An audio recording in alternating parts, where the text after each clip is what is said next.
Can you actually retire at 62 with 500,000? My name's Daniel. I've ran hundreds of retirement simulations. And if you're looking for a quick answer, you just want to be done with this video, here it is. There's really three numbers that you need to know if you're trying to retire at 62. The first is your steady income sources, whether that's your Social Security, your pension payments, your retirement pay, whatever your specific employer calls it. Second is your monthly and your annual expenses, so not just your regular cost of living, your groceries, but also those things you pay for annually, like your life insurance premiums, for example. Some people do that. Like maybe you will need a new car a couple different times throughout retirement. Maybe you're helping family that's struggling, and that's not supposed to last forever, but you don't know how long it is going to last.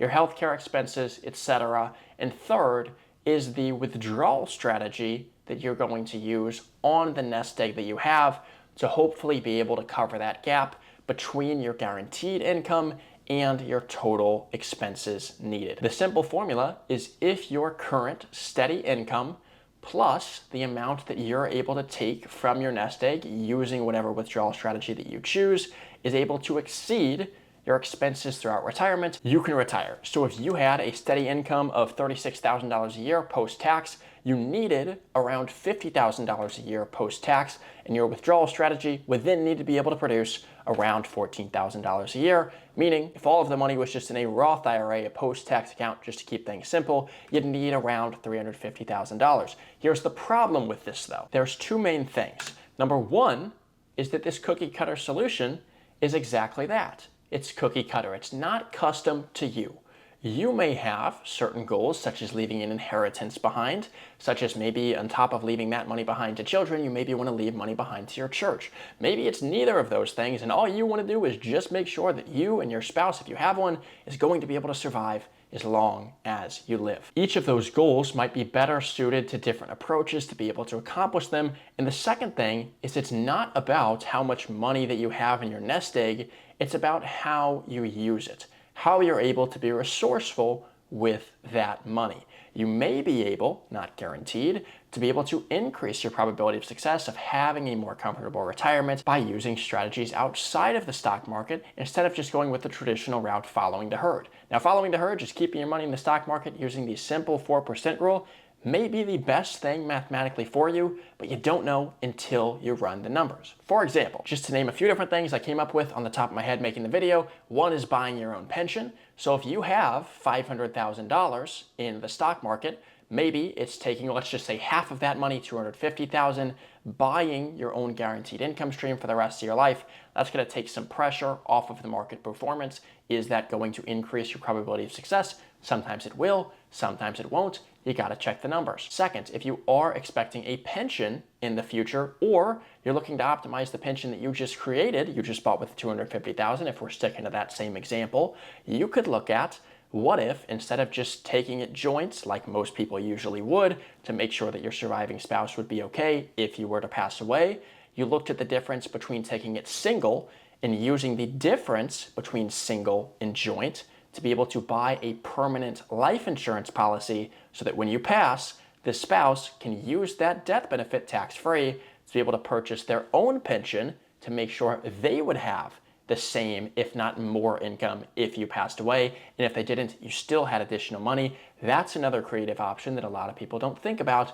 Could again increase the probability of success drastically. You have to run the numbers. Another one, if you are a business owner or a high earner and you're looking to make active investments, maybe it's maximizing your current bank savings that's maybe just getting 1% or less in a savings account, and you're taking that and getting it in a safer area than banks that's higher yielding, that's tax-free, that's still liquid. That's an opportunity that again could increase your probability of success. You've got to run the numbers, as I keep coming back to. Another one is ensuring early death in retirement. Sometimes people will work an extra 2, 3, 5 years because they know, hey, I'm trying to delay my Social Security benefit farther because if I pass, I want to make sure that surviving benefit for my spouse is higher so that she would be okay. You can insure, maybe it's even just a small term policy for 5 years, a simple fix that might cost you next to nothing, to where if you passed away, your spouse would be okay in the event of an early death. Another thing that can increase your probability of success without playing around in the stock market trying to optimize for the best possible withdrawal strategy, not that that's a bad thing, but there are other solutions that you can couple with that. For example, to give you a real scenario, I'm currently working with a gentleman in his mid-40s, and his main goal when he came to me was opening a working capital account so that he can use that money later to be able to fund investments like real estate, business opportunities, whatever else that might be, and leaving a little additional room for that when he receives an inheritance that he's expecting within the next 15 years or so, he can put more of that into the policy. He had kind of already decided before he came to me, done some research, that for him specifically, it made a lot of sense to use a maximum funded cash value life insurance policy to do that. The additional tweak that he was going to make to that, as opposed to most policies, is leaving a little bit of additional room so that when he does receive that inheritance, he could pour some of that in there as opposed to opening another policy. That's a pretty good solution. It's a pretty standard one that a lot of people in his situation might consider.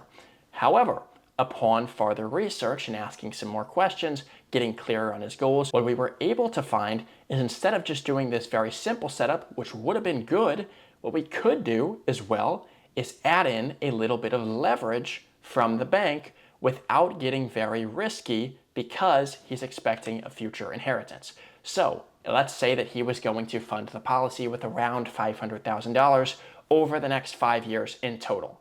What if we get a $1.5 million loan from the bank? The bank also funds that into the policy. Yes, now you have an outstanding loan, but all of that money over the next, let's say 15 years is growing over time more than if you had just put the $500,000. And since his mom is the one who's going to pass them the inheritance, you bought a policy on her, a larger one, so that when she passes away, that money can transfer to you tax-free. You can pay off the loan balance. Now you've kind of just accelerated your inheritance a little bit. Mom isn't using the money. Mom is totally fine with that. And another option, if you even wanted to take it a step farther, was that mom could literally accelerate that inheritance to him by gifting the premiums to the policy. She buys the policy, the $500,000. You still get leverage from the bank with $1.5 million. You get a policy on her. When she passes away, that passes to him to pay off the loan. Now he has over $2 million he's funded into a policy to use for his working capital account, and his money hasn't even been touched. He could use that to buy another policy. He could use that to, maybe this is more than enough that he needs in his working capital account to where he can just go invest that in real estate, use it for whatever else. The point being, look at how different that scenario is versus the initial thing that he just came to of wanting to open a policy, making it so much better for his specific scenario. Yes, he has a high income. Yes, he was expecting a larger inheritance, but the point is it's not how much money you have or the resources that you have available to you. It's how you use them. Now to bring this back down to the age 62, $500,000 example, I pulled this from a previous video that I made of someone who had $400,000, hated his job, and wanted to know if he could just retire. When we left things as is, just kind of in the stock market, adjusting for inflation over time, his probability of success was around 46%, as you can see there on the screen. Now, not making any major changes here, leaving the money still in the stock market, but accounting for what we call the retirement spending smile, a slightly different withdrawal and spending strategy. We were able, in a baseline scenario, to have the probability of success be around 87% from the 46 that we initially had. We've made no changes in terms of where the actual money is.